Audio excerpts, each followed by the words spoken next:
tide, weather, obviously your fitness yourself. We've had friends that have supposed to have done it estimated in 17 hours, but have done it in 15 because it's been so flat and so lovely.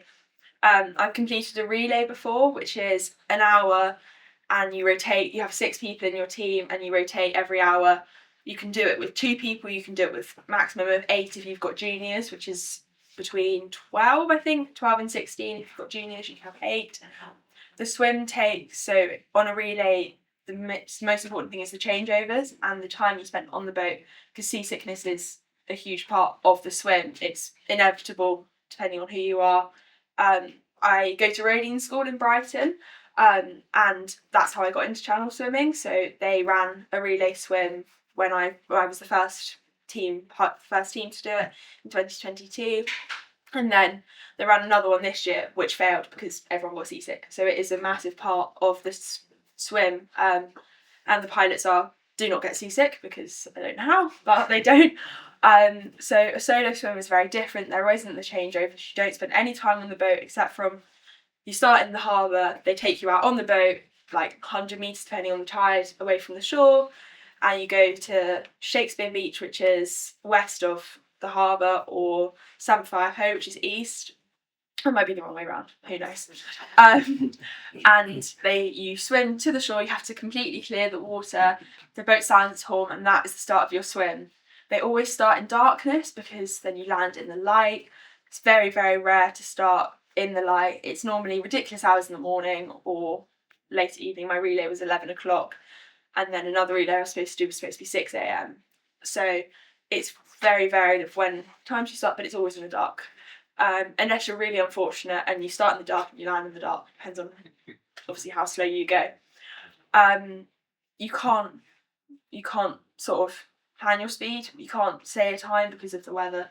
So lots of people go, "Oh, how long did it take you?" And I'll be like, 13 hours. I don't know. I want it to be under 13, but you never know. So you probably won't remember. One of the photos was like blue, and I was in the sea, and that was in the middle of my relay. Completely flat conditions. It was just, you don't get those conditions. It's a rare once in a season time of conditions. So that's sort of what happens. You can't judge. The pilots are very good at knowing the tides. There are 2 types of tides. There are neap and spring tides. Neap tides are where low tide and high tide have a less gap. They change every week, and the spring tides are much greater. So if you're going to do a faster swim, you want a spring tide because it will push you along. Whereas if you're slow, you're a neap tide. And my tide is a neap tide. Not saying I'm slow, but it's easier. You're less likely if you have a slow day, if the weather's bad. It's just a safer tide to go on. And my tide is a 10-day tide, and I'm slot 3. So the boats book up. They have from start of June to July is the relay season throughout, and then it carries on till September, and then from July is the solo season. So my tide is the 1st to the 10th of July, and I'm slot 3. So that means 2 people on my boat are ahead of me in order. So those 2 will go first, and then if there's any time left for the 1st to 10th of July, I will go after them if there's a suitable weather date. The boat, so if you don't end up going because of the weather, if those whole 10 days are bad, you enter what's called the Dover coaster. And the Dover coaster is something no one ever wants to go on because it's horrible. You have to carry on training throughout the whole season until you suddenly get called. So you have tapering, which takes about 2 weeks before your slot, and you slowly build down your hours so that you feel ready. If you don't go on your window and you don't know when you're going, you have to then just carry on training to maximum intensity. Your pilot might call you one day and go, "Okay, I think you're going in 2 days' time." You have a 2-day taper, and then you have to go. Your coaches, so I've got a coach who has done, I think she's done 3 solo swims and 17 relays, something ridiculous. Her name's Emma France, funnily enough, and she's a brilliant coach. She has got many people across. She runs a business called Dover Channel Training, which is sort of every channel swimmer uses them at some point. She runs training sessions in Dover and most knowledgeable, and she's trained me so that if I end up on the Dover coaster, I will be completely fine. The injury that you saw occurred 6 weeks ago. I joined the local tri club, and my friend and I ended up colliding, and she was at quite a fast pace, and I've ended up with a concussion, which has put me out of training for a few weeks. However, I've just started back up, and it's not put me too bad. And you prepare my fitness, because I was a competitive swimmer before this, not high level, just local Crawley Swim Club.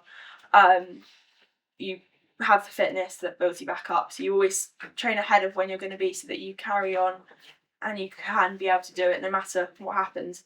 I've got a friend that's training at the moment, and she's got tendonitis in her shoulder, hasn't swam since December, and is still going to do it.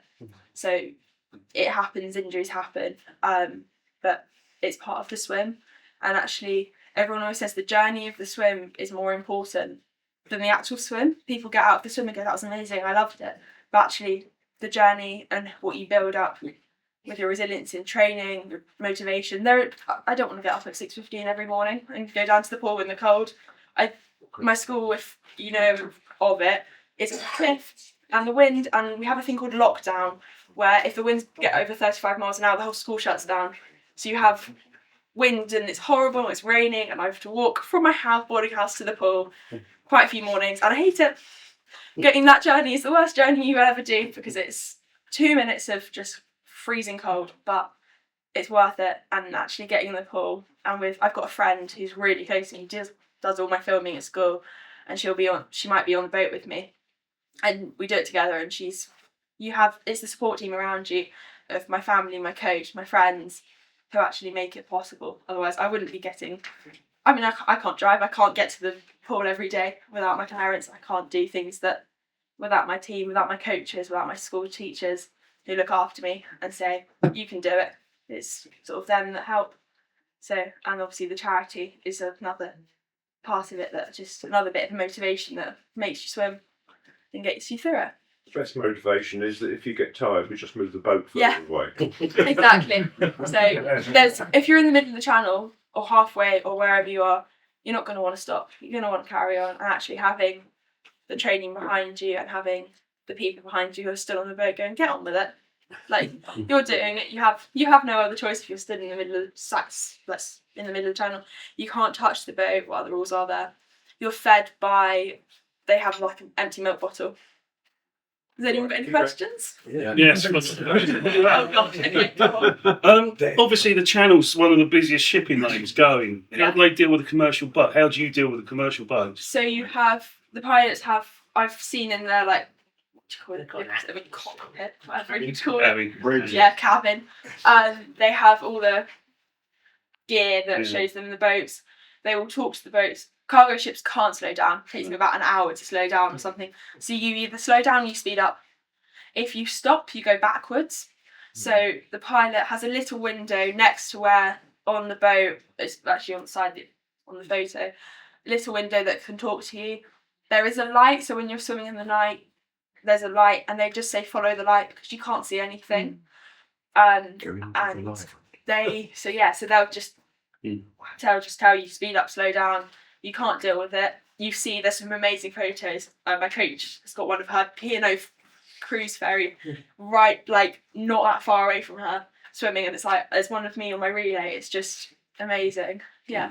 Can you tell us more about your refuelling plan on the So there's a very different strategies. Some people say every 45 minutes from when you get in the water, you want to be refueling.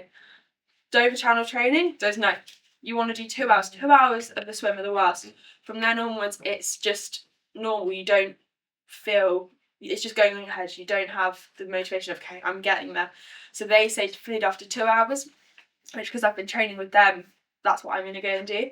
So you do 2 hours, and then every hour after that, you can do it. You don't need to fuel. My coach did her third swim without anything. She got to 13 hours without having any food, anything. She's dead. It was. I would not do that. It's actually quite nice.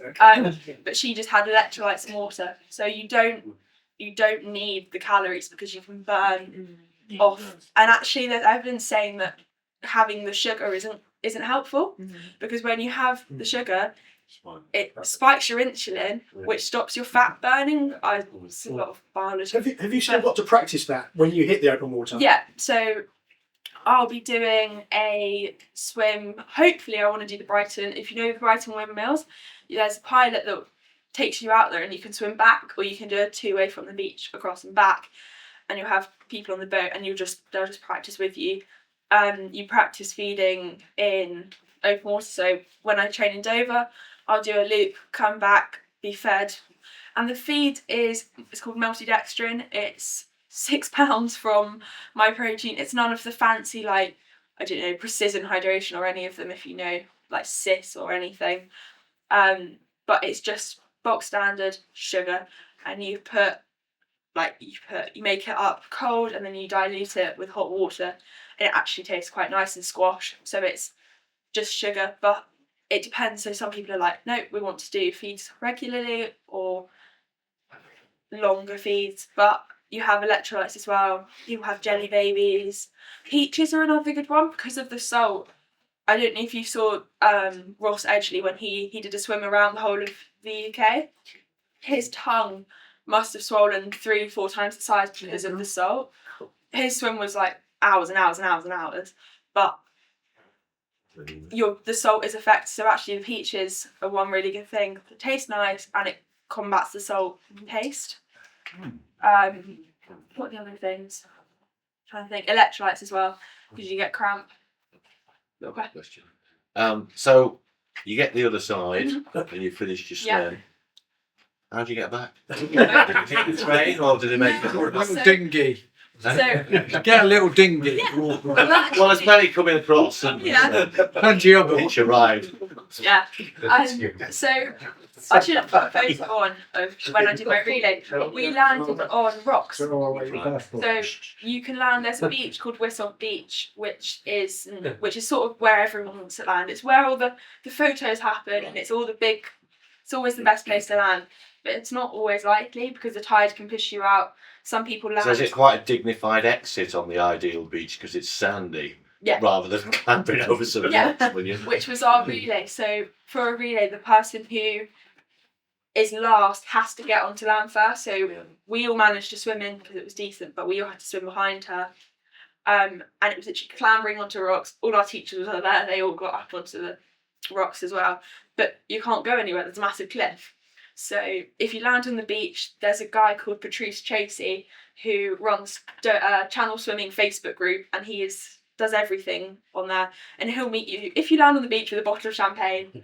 But if you don't, you're on rocks, and you turn around, and if you're on a solo boat, they tend to have a little rib boat that they'll deploy, so you don't have to swim back to the boat because people will be either on the floor, no muscles left, or it just depends on.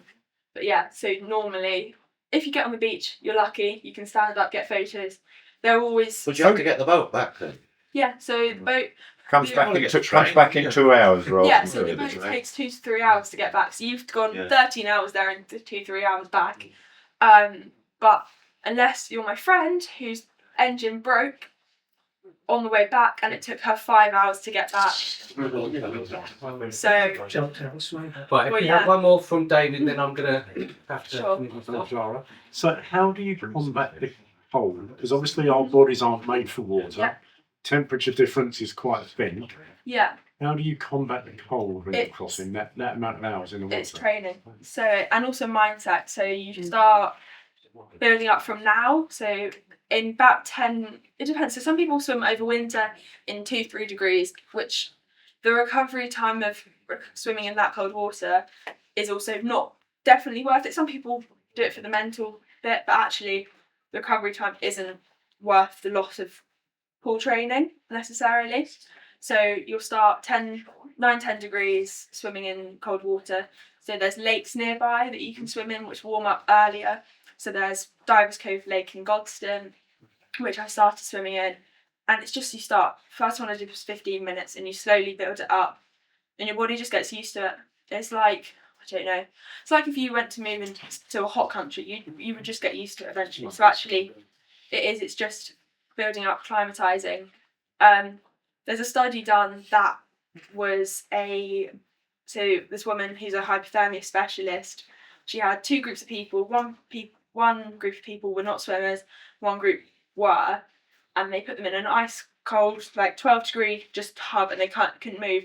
People who weren't acclimatised did better than the ones who were, because they were acclimatised to moving. So they had acclimatised by swimming, so their body was used to being cold while moving, whereas when they were put into cold water, they couldn't move. So it was much better.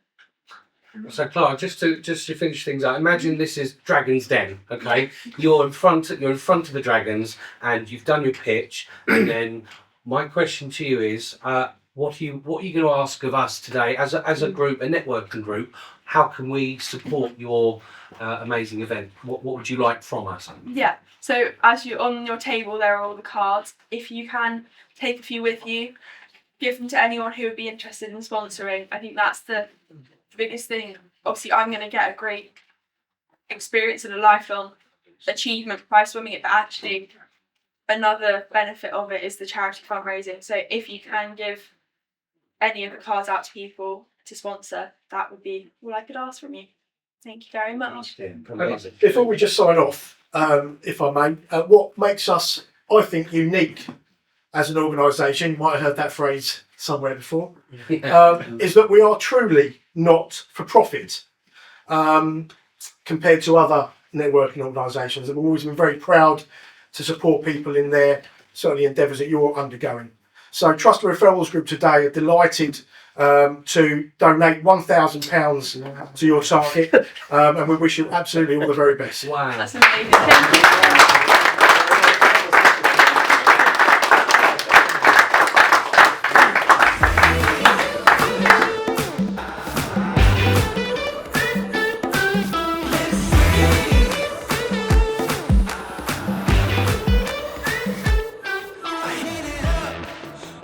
Charged like a battery.